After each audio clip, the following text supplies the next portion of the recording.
तो अभी हम इकोनॉमिक्स की सीरीज़ स्टार्ट कर रहे हैं, तो उसमें ये चौथी वीडियो है। तो ये बैंकिंग पे ही हम बात करेंगे। बैंकिंग पे जो पहले वीडियो पड़ा हुआ है उसको आप देख लीजिए, क्योंकि ये उसके बाद से कंटिन्यू हो रहा है। तो देखिए, आज हम एमएसएफ की बात करेंगे। एसडीएफ, एमएसएस और ओएमओ, सीएमएम, ये क्या होता है। सबसे पहला हम बात करेंगे एमएसएफ। देखिए, इसका फुल फॉर्म होता है मार्जिनल मार्जिनल स्टैंडिंग फैसिलिटी। ठीक है, मार्जिनल स्टैंडिंग फैसिलिटी होता है। देखिए, रेपो रेट की बात हम इसके पहले वाली वीडियो में कर चुके हैं। तो देखिए, रेपो रेट पे क्या होता है कि बैंक जो होती है वो आरबीआई से लोन लेती है रेपो रेट पे। देखिए, रेपो रेट पे जब लोन लेती है, अगर ये बैंक है और ये आरबीआई से लोन ले रही है, तो इस लोन लेने के टाइम पे कुछ बैंक जो है वो कोलेट्रल भी देगी आरबीआई को। तो वो क्या हो सकती है, वो गवर्नमेंट सिक्योरिटीज़ हो सकती है, कुछ भी ऐसा कोलेट्रल होगा रखेगी। एक ऐसी कंडीशन बनेगी जहाँ पे बैंकों के पास कोलेट्रल ख़त्म हो जाएंगे, जहाँ पे बैंकों के पास कोई कोलेट्रल नहीं बचेंगे। तो उस टाइम पे बैंक कैसे लोन उठाएगी, तो बैंक क्या करती है, वो एमएसएफ के थ्रू लोन उठाती है। अब एमएसएफ में क्या होता है, कैसे कोलेट्रल नहीं रखा जाता। तो देखिए, इसमें क्या होता है कि जो आपके पास, देखिए एसएलआर की बात हम पहले कर चुके थे। तो एसएलआर में क्या था कि एसएलआर में क्या था कि बैंकों को कुछ पैसा जो होता है वो अपने पास रखना पड़ता है। कुछ अमाउंट, जैसे कि 18% का अमाउंट जो है एनडीटीएल का अपने पास रखना पड़ता है, और वो पैसा जो होता है वो बैंक इन्वेस्ट कर सकती है किसी भी सिक्योरिटीज़ में, गोल्ड में या फिर किसी भी फॉर्म में। तो अब इस जो भी सिक्योरिटीज़ है इसको कोलेट्रल यूज़ करेगी। इसके पहले जो था वो अलग से कोलेट्रल यूज़ करना पड़ता था अगर लोन उठाना है रेपो रेट पे। लेकिन ये मार्जिनल स्टैंडिंग फैसिलिटी में आरबीआई ये फीचर देता है कि अब जो बैंक होती है वो अपने एसएलआर का जो सिक्योरिटी है वो यूज़ कर सकती है एज ए कोलेट्रल लोन उठाने के लिए। ठीक है, तो ये ओवरनाइट होता है। ओवरनाइट मतलब कि कुछ अगर कुछ मिसमैच हो गया है मेंटेन करने में सीआरआर एसएलआर, तो उसको मिसमैच को मेंटेन करने के लिए बैंक जो होती है वो ओवरनाइट बोरोइंग करती है आरबीआई से मार्जिनल स्टैंडिंग फैसिलिटी के थ्रू। और इसमें क्या होता है कि एसएलआर को एज अ कोलेट्रल यूज़ किया जाता है। ठीक है, और ये जो होता है ये रेपो रेट से थोड़ा ज़्यादा चार्ज किया। जैसे अगर रेपो रेट आपका मतलब यूजुअली अभी इस टाइम पे 6.15% चल रहा था, जिस टाइम पे रेपो रेट था आपका, रेपो रेट उस टाइम पे था आपका लगभग 4 या 5% का था रेपो रेट। तो 6.15 ये चल रहा था, तो कुछ ज़्यादा ही होता है, थोड़ा सा ये ज़्यादा ही रखा जाता है। तो ये हम समझ लिए कि ये क्या होता है कि ये भी रेपो रेट की तरह ही होता है, बस ये होता है कि ये थोड़ा सा ज़्यादा पैसा इसमें इंटरेस्ट चार्ज होता है। ठीक, अब हम बात करेंगे एसटीएफ, स्टैंडिंग डिपॉजिट फैसिलिटी क्या होती है। देखिए, 2022 में इसको लाया गया था। उर्जित पटेल कमेटी जो बनी थी उसके रिकमेंडेशन पे 2014 में इसको रिकमेंड किया गया था, लेकिन 2022 में इसको इम्प्लीमेंट किया गया। इसमें क्या होता है कि अचानक से या फिर बैंक के पास या किसी भी के बैंक के पास या फिर कोई गवर्नमेंट एजेंसी है उसके पास अगर पैसे बहुत ज़्यादा आ जा रहे हैं, तो वो पैसे को एक जगह पे जमा कर सकती है। अगर पीपीएफ, पब्लिक प्रोविडेंट फंड, इसमें पैसा बहुत ज़्यादा आ गया, या फिर टैक्स रिसिप्ट बहुत ज़्यादा आ गया, उसके बाद से अगर कोई भी एक्सपेंडिचर गवर्नमेंट पैसा लाई है और बहुत ज़्यादा पैसा उसमें आ गया, तो उस पैसे को क्या करेंगे ये लोग, वो स्टैंडिंग डिपॉजिट फैसिलिटी में पैसे जमा किया जाएगा इसको। ठीक है, और ये विदाउट कोलेट्रल होता है, ये पैसे जमा हो जाते हैं।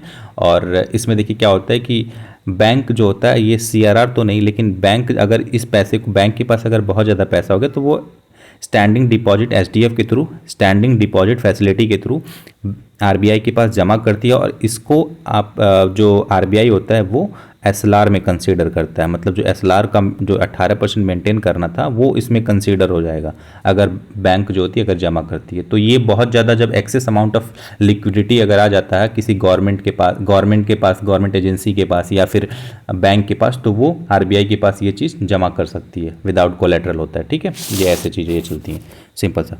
अभी एमएसएस की बात करेंगे, मार्केट स्टेबलाइजेशन स्कीम। देखिए, ये 2004 में लाया गया था, क्योंकि 2002 में क्या हुआ था, एक एक्सेप्शन कंडीशन बना था 2002 में।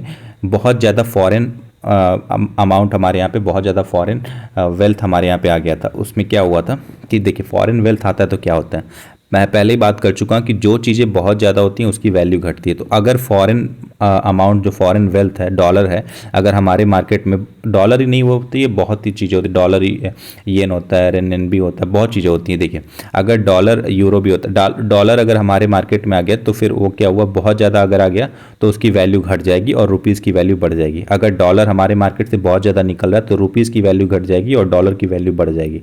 लेकिन उस टाइम पे कंडीशन ये बना था कि और इसको जब जब रुपीज़ की वैल्यू घटती है तो उसको डेप्रिसिएशन बोलते हैं, और जो रुपीज़ की वैल्यू बढ़ती है तो उसको एप्रिसिएशन बोलते हैं। ठीक है, कुछ गौर, ये देखिए डेप्रिसिएशन एप्रिसिएशन ये चीज़ें होती हैं। जब रुपीज़ की वैल्यू घटेगी तो डेप्रिसिएशन, जब रुपीज़ की वैल्यू बढ़ेगी तो एप्रिसिएशन होता है। तो जब डॉलर बहुत ज़्यादा आएगा तो क्या होगा, बहुत ज़्यादा आएगा तो डॉलर की वैल्यू घटेगी, तो रुपी की वैल्यू बढ़ेगी, इसका मतलब रुपीज़ क्या करेगा, एप्रिसिएट कर जाएगा।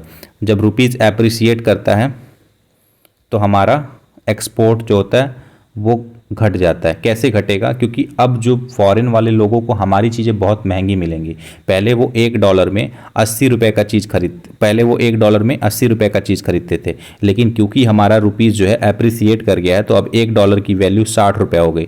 मतलब वो $1 में मात्र 60 रुपये का ही चीज़ खरीद पाएंगे। तो इसका मतलब क्या हुआ, हमारा एक्सपोर्ट अब घट जाएगा, क्योंकि अब चीज़ें जो महंगी हो गई हैं तो फॉरेन में हमारा अब एक्सपोर्ट ज़्यादा होगा नहीं। तो ये ऐसे सिनारियो चलता है। तो हमारा उस टाइम पे यही हुआ था, रुपीज़ एप्रिसिएट किया था तो हमारा एक्सपोर्ट घट गया था। तो गवर्नमेंट अब ये चाहती थी कि उसको डेप्रिसिएट किया जाए, इस वजह से मार्केट स्टेबलाइजेशन ये फैसिलिटी स्कीम लाया गया था 2002 में।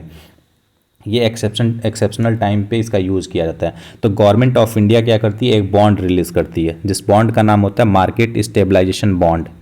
इस बॉन्ड को वो देती है आरबीआई को, गवर्नमेंट ऑफ इंडिया देती है आरबीआई को। आरबीआई इसी बॉन्ड को क्या करता है, मार्केट में रिलीज़ करता है। अब मार्केट में रिलीज़ करने के बाद से वो क्या करता है, लोग इस बॉन्ड को खरीदते हैं। देखिए अगर इस बॉन्ड को खरीदेंगे तो या तो बेचेंगे या खरीदेंगे। अगर वो बॉन्ड क्या होती है, वो जितना भी लिक्विडिटी होगा, जैसे अगर लिक्विडिटी अब बहुत ज़्यादा है तो क्या करेगी, वो लिक्विडिटी अपने पास रख लेगी आरबीआई। और अगर लिक्विडिटी क्या करेगी, अगर देना होगा तो फिर क्या करेगी, वो पैसे बहुत ज़्यादा मार्केट में निकालेगी और डॉलर को खरीदने लगेगी फिर वो आरबीआई। ठीक है, इसी मार्केट स्टेबलाइजेशन बॉन्ड के थ्रू। ठीक है, अब जब डॉलर को खरीदेगी तो डॉलर क्या होगा, कम पड़ जाएगा और रुपीज़ ज़्यादा रहेगा, तो डॉलर की वैल्यू क्या हो जाएगी, बढ़ जाएगी, और रुपीज़ की वैल्यू जो होती है वो घट जाएगी। ठीक है, ऐसा चलता है। अब जब रुपीज़ की वैल्यू घटेगी तो हमारा $1 पे जो अभी 60 रुपये घट के हो गया था, अब $1 पे वापस से 80 रुपया हो जाएगा, और हमारा एक्सपोर्ट जो है अब $1 में लोग 80 रुपये का चीज़ खरीद सकते हैं फॉरेनर। तो अब ये क्या होगा, हमारा रुपीज़ जो है ये डेप्रिसिएट होने की वजह से हमारा एक्सपोर्ट जो है अब बढ़ जाएगा। ठीक है, तो ये स्टेबलाइजेशन हो गया इसका। अब देखिए मार्केट स्टेबलाइजेशन वाला जो पैसा होता है वो अलग एक अकाउंट में मेंटेन किया जाता है और उसको फिजिकल डेफिसिट में कंसीडर नहीं किया जाता है, और ये एक्सेप्शनल टाइम पे ही यूज़ किया जाता है। गवर्नमेंट ऑफ इंडिया एक मार्केट स्टेबलाइजेशन बॉन्ड रिलीज़ करती है, जिसको आरबीआई मार्केट में निकालता है। वो या तो पैसे को अपने पास रखेगा या तो पैसा बहुत ज़्यादा रुपीज़ को मार्केट में लेके आएगा। ठीक है, ऐसा होता है ये चीज़।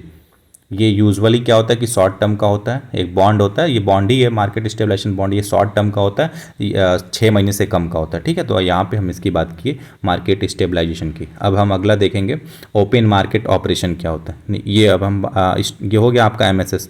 अब ओपन मार्केट ऑपरेशन क्या होता है, ओपन मार्केट ऑपरेशन में क्या होता है, यहाँ पे गवर्नमेंट सिक्योरिटी जो जीसेक होता है, गवर्नमेंट सिक्योरिटीज़, इसकी सेलिंग होती है। गवर्नमेंट सिक्योरिटीज़ क्या होता है, एक तरह का बॉन्ड होता है जो लोग खरीदते हैं, और इस पर कुछ मैच्योरिटी होता है, कुछ टाइम होता है कि 2 साल 1 साल का टाइम होता है जिस पे लोग खरीदते हैं इसको। शॉर्ट टर्म का भी होता है, लॉन्ग टर्म का भी होता है। ठीक है, इसमें क्या होता है कि गवर्नमेंट सिक्योरिटीज़ को क्या होता है, ये ओपन मार्केट ऑपरेशन के थ्रू आरबीआई गवर्नमेंट सिक्योरिटी को या तो सेल करेगा या तो परचेस करेगा। ठीक है, सेल और परचेस करेगा, बाइंग और सेलिंग का काम करता है। तो ये दोनों चीज़ें इसमें ओपन मार्केट ऑपरेशन में होती हैं। ये रेगुलर होता रहता है। जैसे अभी अगर इन्फ्लेशन बढ़ गया तो इसको परफॉर्म किया जाता है। अगर इन्वेस्टमेंट लाना है तो क्या करेगा, इन्वेस्टमेंट में क्या करेगा, अगर गवर्नमेंट चाहती है कि हमको इन्वेस्ट करना है मार्केट में, बहुत ज़्यादा इकोनॉमी को अपने बढ़ाना है, तो क्या करेगी, वो इस चीज़ को क्या करेगी, खरीदेगी। ये आपका जो है गवर्नमेंट सिक्योरिटी है उसको खरीदेगी। खरीदने से क्या होगा कि खरीदने से जो गवर्नमेंट सिक्योरिटी को जब आरबीआई खरीदेगी तो बहुत ज़्यादा पैसा मार्केट में आएगा। अब जब पैसा आएगा तो फिर इन्वेस्टमेंट बढ़ेगा, और अगर मार्केट से पैसा उठाना चाहती है तो वो क्या करेगी, फिर वो बेचेगी। बेचने से क्या होगा कि लोग खरीदेंगे, पैसे देंगे आरबीआई को, तो ये मार्केट से पैसा हटेगा फिर, ठीक है। तो ये चीज़ें होती हैं, तो इसको आरबीआई परफॉर्म करता है और ये आपका होता है शॉर्ट टू लॉन्ग टर्म का भी हो सकता है। ये एक तरह से स्टेरलाइजेशन का काम करता है, मार्केट स्टेरलाइजेशन का। जैसे कि मान लीजिए फॉरेन इन्वेस्टर बहुत ज़्यादा इंडिया में आ गए, ठीक है, तो हमारा मनी यहाँ पे बहुत ज़्यादा मनी सप्लाई बढ़ गया, बहुत ज़्यादा फॉरेन इनफ्लो होने लगा, तो वही कंडीशन होगा, बहुत ज़्यादा फॉरेन करेंसी आ गया तो गवर्नमेंट चाहेगी कि हम इंडियन करेंसी को भी बहुत ज़्यादा निकालें ताकि बैलेंस बना रहे। तो उससे क्या करेगी, वो इंडियन करेंसी को देने के लिए वो गवर्नमेंट का सिक्योरिटी खरीदने लगेगी, जिससे बहुत ज़्यादा इंडियन करेंसी मार्केट में आएगा और फिर वो डॉलर से बैलेंस होके मार्केट जो है बैलेंसिंग कंडीशन में आ जाएगा। क्योंकि एक हद से ज़्यादा डॉलर की वैल्यू बढ़ना और घटना दोनों ही नुकसान है, क्योंकि अगर रुपीज़ की वैल्यू बहुत ज़्यादा अप्रिसिएट करती है तो हमारा जो होता है ट्रेड घटने लगता है, एक्सपोर्ट हमारा कम होने लगता है, ठीक है। तो ये होता है। अब हम बात करेंगे कॉल मनी मार्केट का। कॉल मनी मार्केट में क्या होता है कि ये यूजुअली ये बैंकों के बीच में होता है। देखिए इसमें क्या होता है कि regional rural bank plus land development जो कॉरपोरेटिव बैंक होते हैं, इनको छोड़ के जितने भी बैंक होते हैं इसमें परफॉर्म करती हैं। ओवरनाइट बोरोइंग होती है ये, और इसमें क्या किया जाता है कि जैसे 1% NDTL का जो बैंक होती है दूसरे बैंक से लोन ले सकती है, बिटवीन बैंक होता है। ये क्या होता है कि अगर लिक्विडिटी को मेंटेन करने के लिए या फिर अगर CRR SLR को मेंटेन करना है तो इस वजह से अगर कम पड़ रहा है तो इस वजह से क्या करती है, एक बैंक दूसरे बैंक से लोन लेती है। और यूजुअली ये क्या होता है, ओवरनाइट होता है। इसमें NDTL का 1% जो होता है वो बैंक एक दूसरे से ले सकती है। इसमें क्या होता है कि 0.75% जो होता है, 1% होता है टोटल, जिसमें से 0.75% जो होता है वो टर्म रेपो पे होता है और 0.25% जो होता है वो रेपो रेट पे चार्ज होता है। तो इस तरह से एक बैंक दूसरे बैंक से ओवरनाइट बोरोइंग कर सकती है, ठीक है।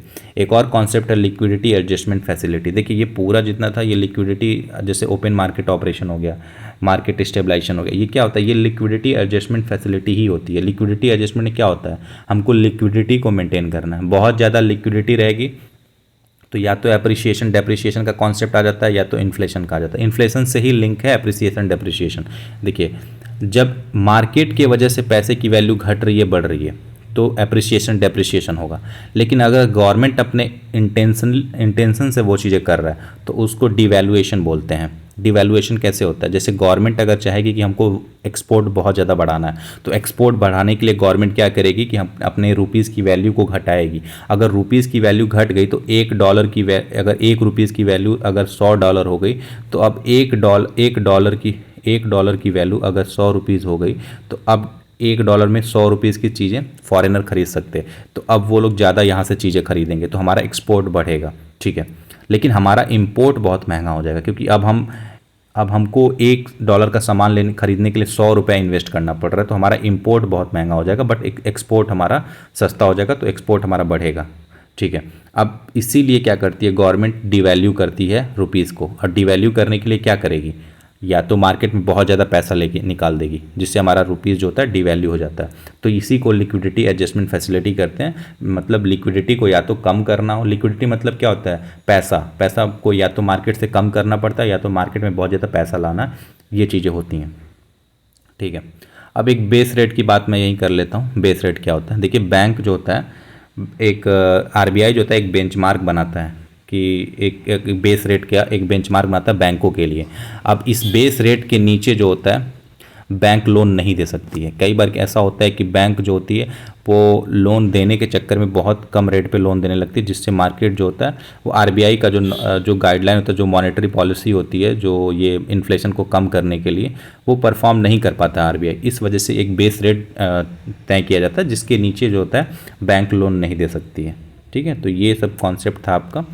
ये मुझे लगता है कि ये पूरा कॉन्सेप्ट जो ये पांचों कॉन्सेप्ट आपका क्लियर हो चुका होगा। नेक्स्ट में हम बात करेंगे कि बैंक का इवोल्यूशन कैसे हुआ था, कौन कौन से बैंक हमारे कंट्री में हैं और किस टाइप के बैंक हैं, ठीक है।